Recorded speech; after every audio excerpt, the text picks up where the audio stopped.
Welcome to the State of Tech, the European edition, Thursday, April 23, 2026. I'm Samantha Lawrence. And I'm Bob Russell. Today, Google's new TPU-8 chips taking aim at Nvidia, a turbulent day in global AI policy, Geoffrey Hinton sounding the alarm at the UN, a Chinese firm promising home robots in 35 days, Microsoft's massive Australia investment, and a new survey showing tech freelancers split on AI. Let's start with Google's silicon push. Google has unveiled its TPU-8 generation, and this is the most direct shot at Nvidia we've seen from Mountain View. Two variants, the TPU-8T for training, the TPU-8i for inference. That split matters. Google is now covering the full AI workload cycle with its own silicon. And the split is strategic. Training chips need raw power and memory bandwidth. Inference chips need efficiency and low latency because they run live services for billions of users. By separating them, Google can optimize each for its actual job instead of selling one chip that kind of does both. Google Cloud customers get first access, and that's the commercial lever. Google is saying, come to us and you won't pay the Nvidia premium. Nvidia's H-series and Blackwell chips have been the bottleneck of the entire AI economy for 2 years now. The numbers behind that bottleneck are wild. Nvidia margins on data center GPUs have been above 70%. Every hyperscaler, Amazon with Trainium, Microsoft with Maya, now Google with TPU-8, is trying to claw that back. Not because they'll replace Nvidia fully, but because even shifting 20% of workloads in-house saves billions. And compute costs determine who gets to build frontier models. If TPUs genuinely deliver better price performance for inference, that trickles down to API pricing, which trickles down to the apps European startups can afford to run. That's the real story. An AI startup in Berlin or Paris isn't buying chips, they're renting compute by the token. If Google undercuts on Gemini inference because TPU-8i is cheaper to run, Anthropic and OpenAI have to match it. Price war at the infrastructure layer. For Europe, there's the usual tension, though. Cheaper American cloud AI is great for European enterprises in the short term, but it deepens dependence on US hyperscalers. The EU's sovereign cloud ambitions, Gaia X, the whole push for European alternatives, don't get easier when Google Cloud keeps getting cheaper and faster. And European chip efforts remain modest. SciPearl, the work around the European Processor Initiative, promising but nowhere near TPU-8 scale.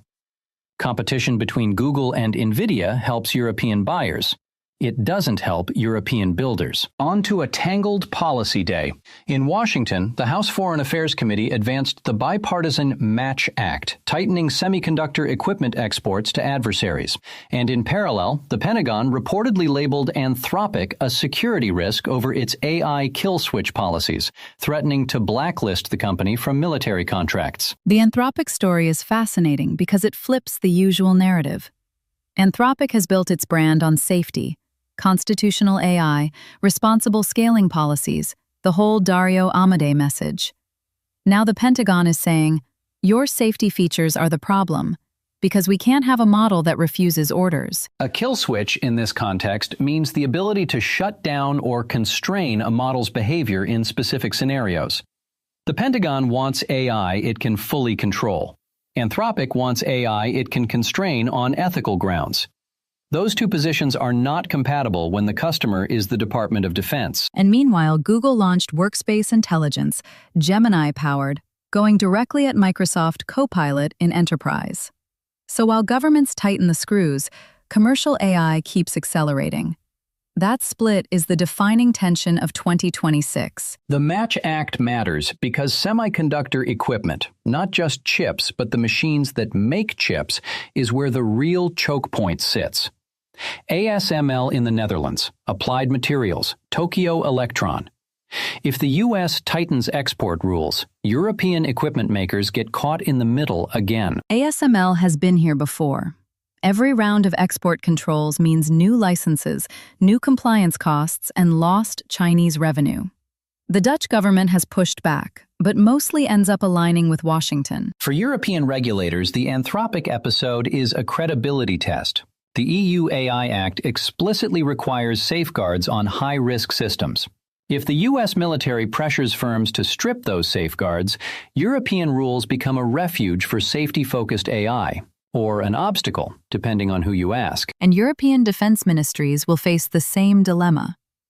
Do they want AI they can fully control, or AI with ethical guardrails built in? That debate hasn't really started publicly yet in Brussels. Quick interruption. If you listen to The State of Tech regularly, hit that like button and subscribe. That way, you'll never miss an episode. Okay, moving on. Geoffrey Hinton, Nobel laureate and the man who largely invented modern deep learning, spoke at the UN's Digital World Conference today. His line: AI is a very fast car with no steering wheel. It must be steered to serve societies, not undermine them. Hinton left Google in 2023 specifically to speak freely about AI risks.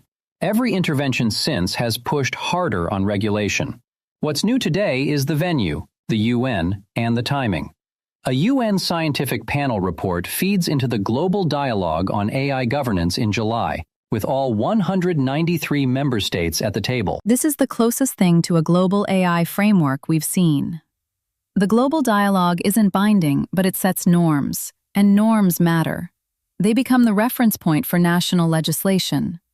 Hinton is trying to make sure those norms have teeth. His specific worry is autonomy.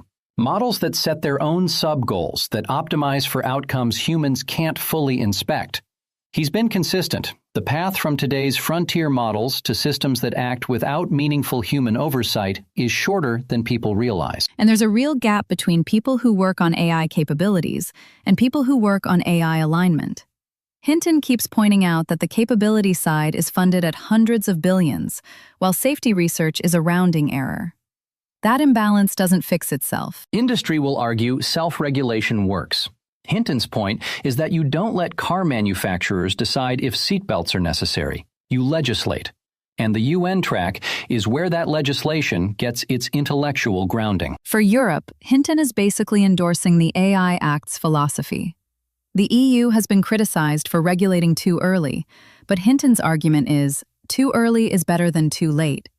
Brussels gets to say, we told you so. The harder question is enforcement. The AI Act has teeth on paper, fines up to 7% of global turnover. In practice, national regulators are understaffed, and the technical complexity is enormous. Hinton's warnings don't solve that, but they give regulators political cover to be tougher. X-Square Robot, a Chinese firm backed by Alibaba and ByteDance, has unveiled Wall-B, an embodied AI foundation model for home robots.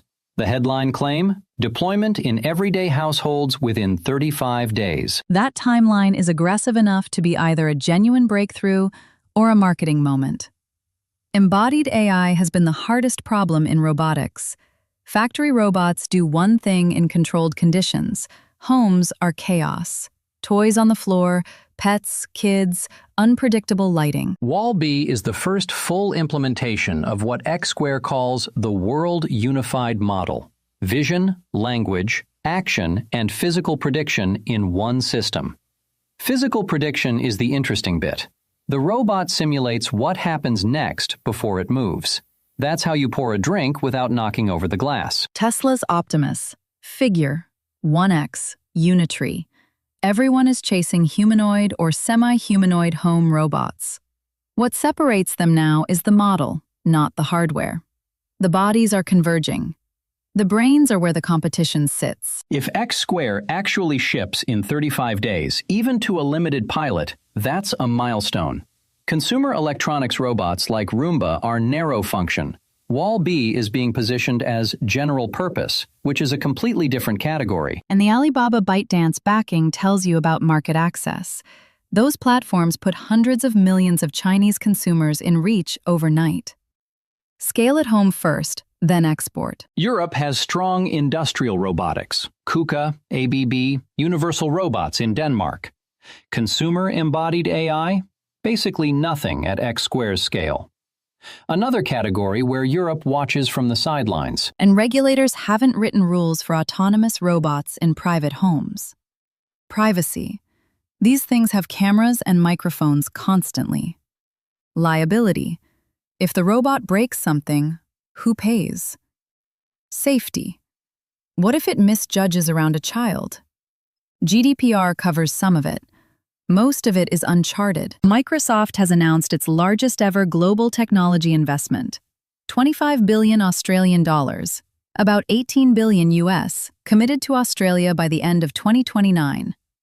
Digital infrastructure, cyber defense, and workforce skilling, and a pledge to train 3 million Australians in AI by the end of 2028. 3 million is roughly 1 in 9 Australians.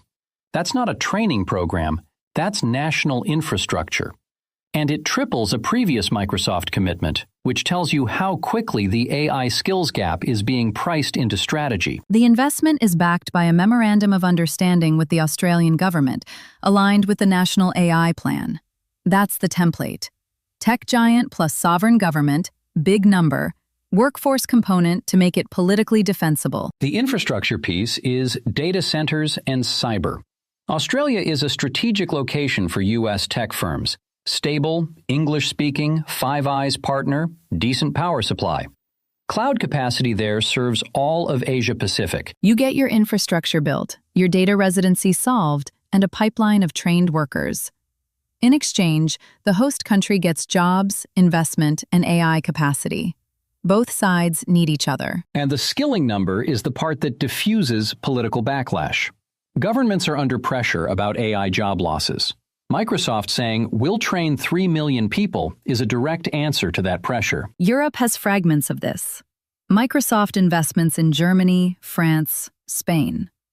But no single country gets a 25 billion package because no single European country has the scale or strategic clarity of Australia's national plan. That's the argument for EU-level coordination. 27 separate deals mean 27 smaller commitments. A unified European AI infrastructure and skilling deal could easily top this. Whether Brussels can pull that off politically is another matter. Closing out with something more human. A new survey from the Accountancy Partnership polled over 1,000 tech freelancers. The split? 43.1% think AI will positively influence their industry, 36.3% fear job displacement. And creative freelancers are the most pessimistic. 43.3% expect negative effects. That creative pessimism tracks with reality. Image generation, copywriting, video editing, those tools have genuinely changed the market. Rates for routine creative work have dropped. Rates for high-end creative direction have held up.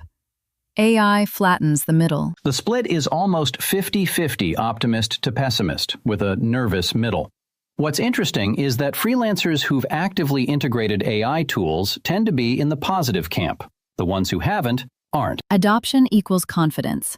Use the tools, see they extend your output, feel less threatened.